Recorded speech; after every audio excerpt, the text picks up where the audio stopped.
Yani bizim 2000 yılından bu yana o açılan ve geçen büyük firmaları yaratan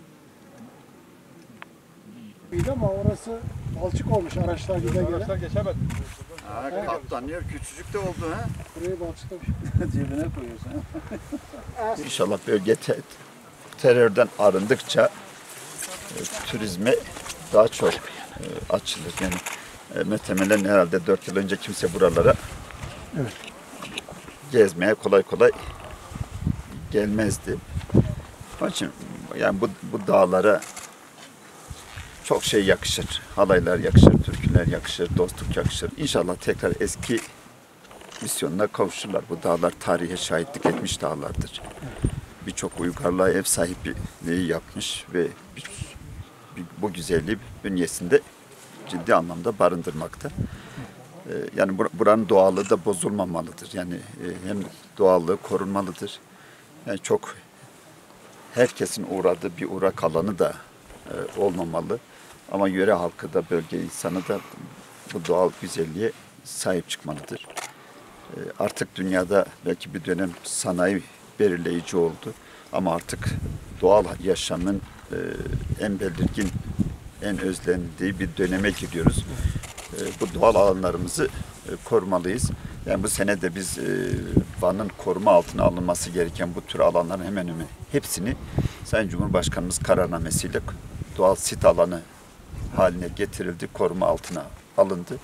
Yani ilk bunların muhafazası, sonra bunların kullanıma açılması, bunların insanlarla buluşturması. İnşallah onlar hepsini zamanı geldikçe imkanlar ölçüsünde bunlar gerçekleşir. Ama önce bizim burayı muhafaza etmemiz lazım. Bu güzelliği tüm insanlara tanıtacağız. Hep birlikte burayı, bu güzelliğini paylaşmalıyız, yaşamalıyız. Onun için 3000 rakımda böyle bir gölün, böyle bir alanın var olduğunu Van merkezde anlatsam bile birçok kişi inanmayacak. Son yıllarda ciddi bir ilgi vardı aslında. Biz bu sene bayağı turizmde bir hamle bekliyorduk ama bu pandemi biraz bu sene bizi bayağı bir olumsuz etkiledi. İnşallah hızlı bir şekilde normalleşerek bundan yeniden turizmde bir hamle yakalarız, bölgemizin lokomotifi oluruz diye düşünüyorum. Yani geçen sene bir önceki yıl biz artık otellerde yer bulamadık. Zaman zaman pansiyonlarımızı açtık. Yani 6000 yatak kapasitemiz olmasına rağmen günlük yetmiyor. Yani geçen sene sadece İran'dan, Kapıköy gümrük kapısından günlük giren İranlı sayısı 3000 ile 4000 arasında değişti.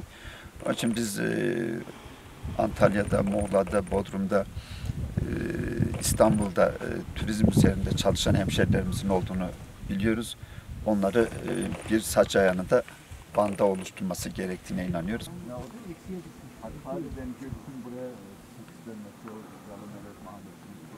Keşişgöl Yaylası bu haliyle güzeldir. Herhangi bir yapılaşma, herhangi bir ek yapılması bu doğallığa zarar verecektir. Bizim 2020 yılı sezonunda Keşişgöl Yaylası ile ilgili bir koyun kırpma festivalimiz vardı. Bununla ilgili hazırlıklarımız da vardı. Fakat bu pandemiden dolayı bunu inşallah önümüzdeki sene daha başka festivallerle birleştirip buranın tanıtımına katkı sunacağız. Tabii Keşişgöl Havzası dediğimiz çok büyük bir havzadır. Yaklaşık olarak 100.000 koyunun yazın nefes alabildiği, beslendiği bir havzadır.